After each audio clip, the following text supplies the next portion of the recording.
Hello, welcome to Wildcraft. I'm just walking up to the woods and I just thought I'd capture this. I thought I'd left it a bit late for collecting nettle seed. But look at all this. I've just been talking to, look at that. So that'd be a good one to seed out. They're like big thick clusters, big dreadlocks. So I've just got me muslin bag here and I'm gonna just harvest this. I'll probably fill this bag and then I'll be drying these out to go and seed up the woods. So when it, like my routine for the year, it gets to about autumn equinox and well, I started harvesting seeds before, but instead of autumn, winter, summer and spring, I like to call it spring the days of growth, summer the days of blossom, autumn the days of fruit, and then winter the days of seed. So it inspires activities for you to do, and it's kind of a descriptive way of describing the activities that you could partake in if you're into wild food. Now, wild food like your greens and stuff like that, it's a lot more nutritious than the shop bought organic foods because it hasn't been tampered with. Tampered with as in selectively bred for a certain trait, i.e. circumference, colour or shelf life, and in turn you kind of lose the medicinal parts of it and things like that. So, and it's been in the soil, they have longer roots. It's been in the soil that hasn't just been brought in, and it's a lot more natural, and it's free. So this part of the year I end up with loads of seeds in my pockets, and then I go and scatter them all up the woods. But we found this year that biochar is definitely the way to go. So we'll be making some more biochar up there. So might as well have some activities paired with it. So when I get up the woods, I'm gonna be doing a wild flora survey.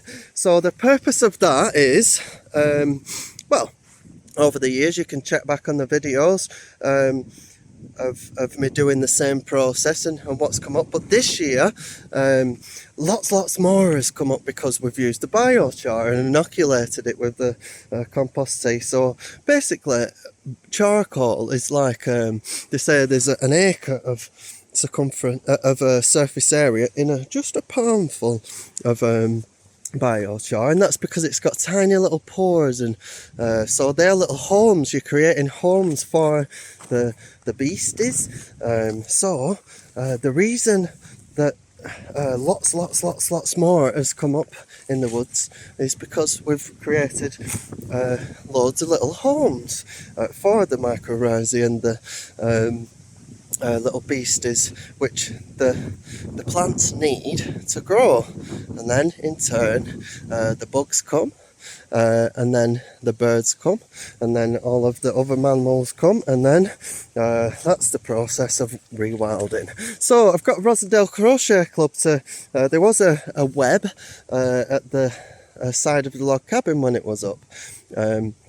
So Regeneration Crochet Club, like I've just done the layout of our hub, and it's ready for a bit of a splash of colour, and I forgot her name, but one of the lovely ladies out of there is going to make a spider web. So I'm going to put labels on it to illustrate what the soil web and the web of life, and how it sort of one supports the other, and without one in that chain you don't get the other. So for this year's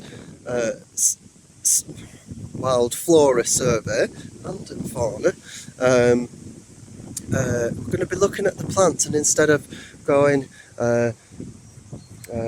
here is common hogweed, you can use this, as in a human.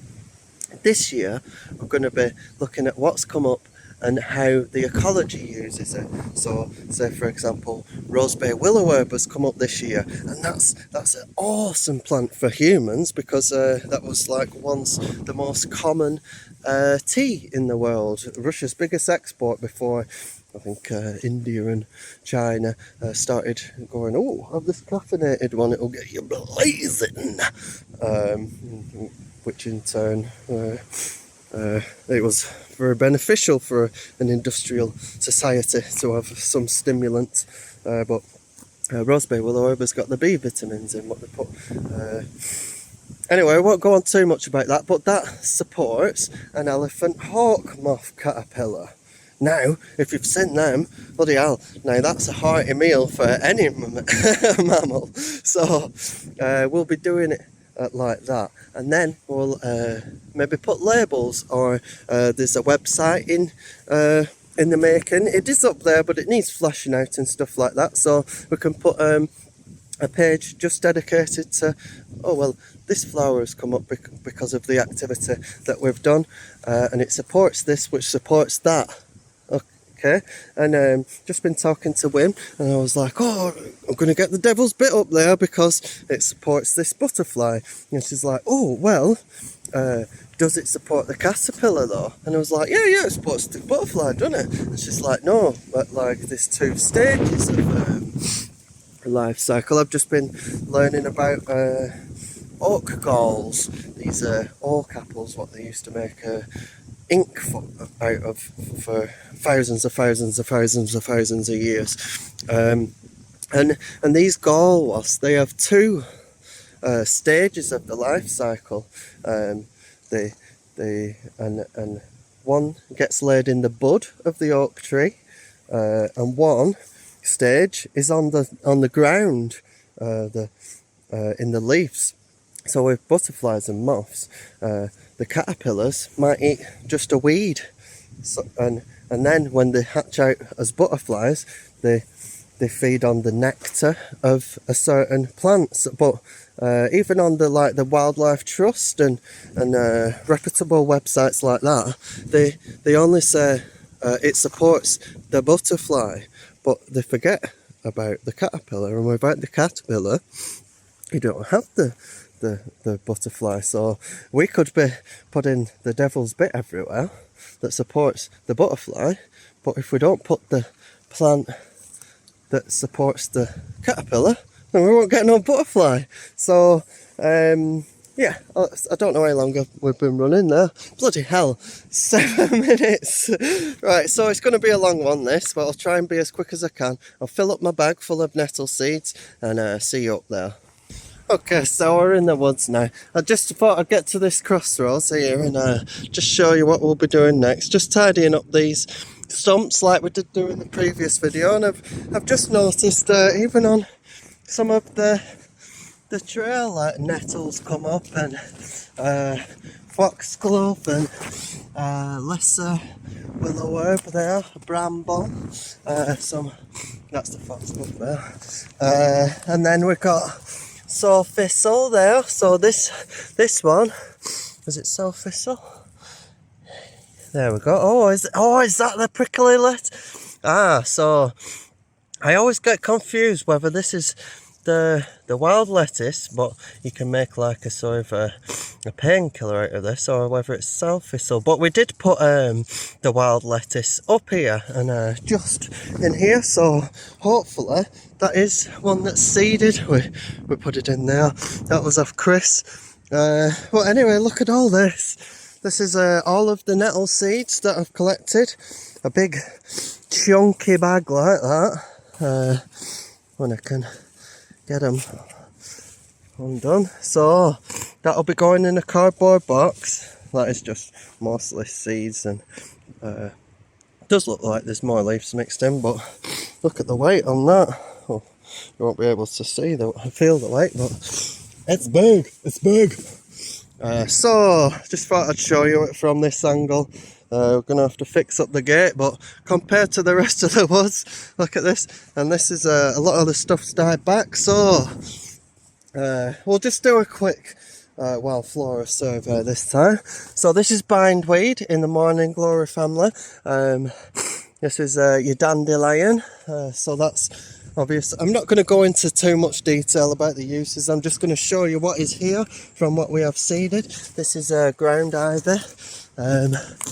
All the trees as well that we planted. There's blackthorn. What have we got here? So this is oh bloody hell, that's some sort of thistly one. Maybe, oh, I don't know, maybe that's a new one for me. Oh, here we go. This is roseberry willowherb, and you can see, look at all the nibbles on it.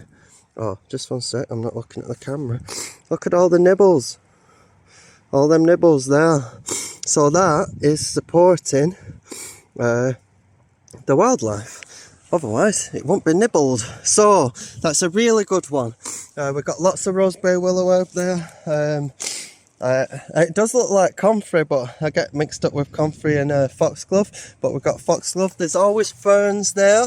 Now, this is probably purple moorhex, just because it does take over. But all grasses are edible, but you just have to juice them.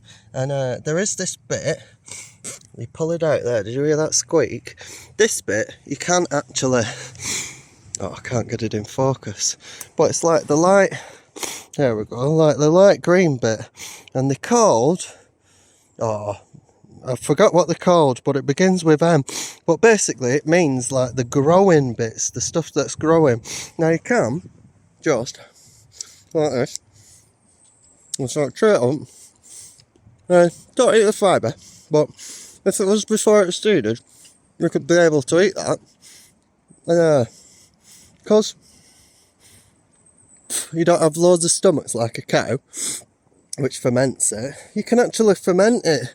And I want to try, I've just been checking out the seeds up there of the purple morex, to try and sprout the seeds and use it as a meal, but don't know whether it's the actual seed or whether it's ergot.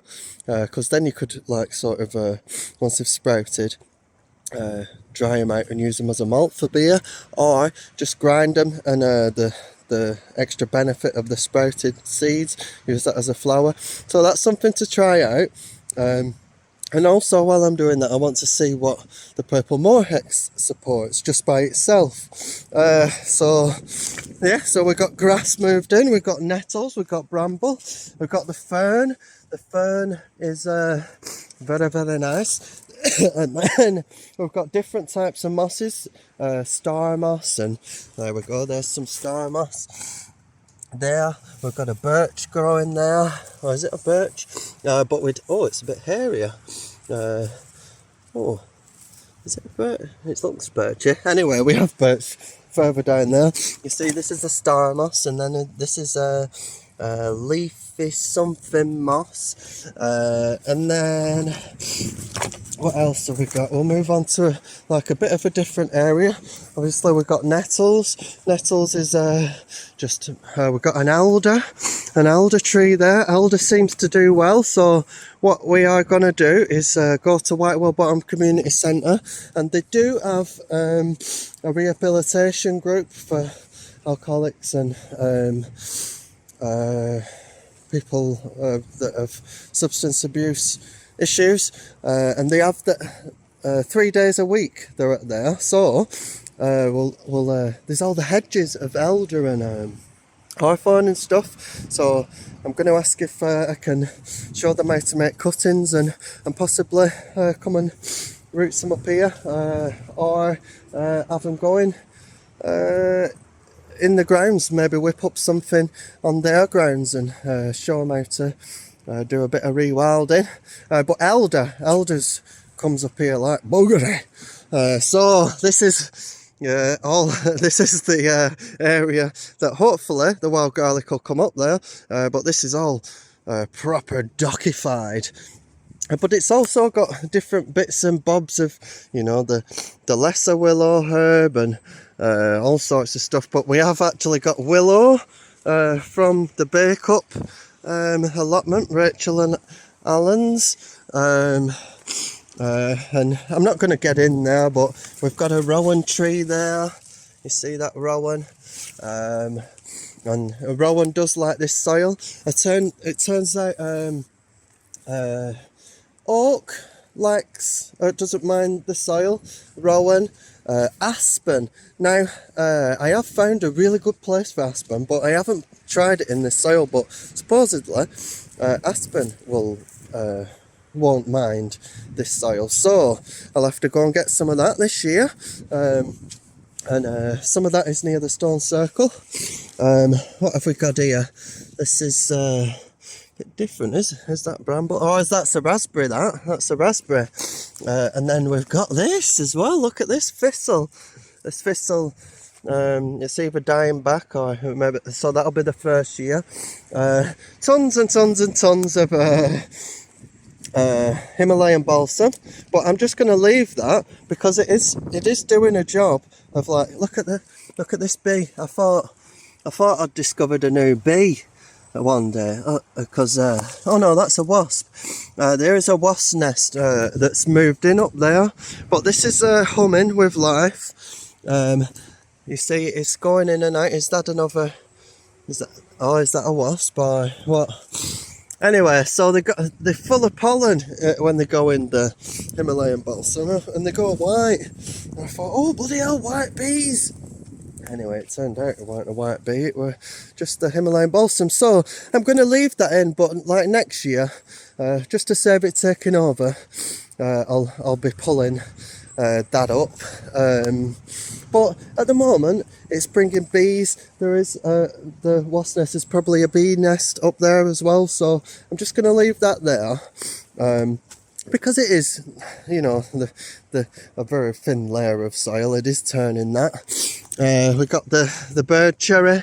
There was some other cherry plants there, but look at all this. This is doing nice. All kitted out with maybe with roseberry willow herb. It is a biannual and it seeds in the second year, because I haven't seen one that's seeded yet. And then we've got the bedstraw there. We've got a big circle of birch there. More rowan, blackthorn. What have we got? We got loads of stuffs. And then we got this. This is that chickweed? I think that's chickweed there. Yeah, so there's loads of stuff. So just from that, be able to just have that in my memory banks and go, oh, and look into a bit more detail. And then I can tell people on my forage walks what bugs you can find, because that is another field of wild food as well. The bugs. Oh, here we go. We've got a bit of ragwort here as well, and that supports that fancy coloured caterpillar as well. Oh, look, here we go. There's the roseberry willow herb seeded, so lovely jubbly. So maybe that is been there 2 years. But anyway, have we got here? Can't show you.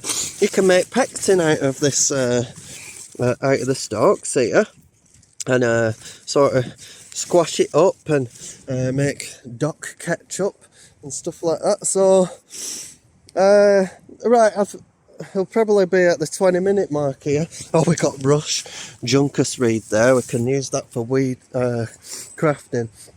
So there's plenty of stuff here, and if you look at any other place in this wood, there's not plenty of stuff here. There's plenty of stuff here because of our activity and the way that we've nurtured the soil and brought seeds up from the local area. Look at this thistle there. So you have to give it a bit of a kickstart. It won't do it by itself. So that's what we're doing. So don't forget to like and subscribe. Peace!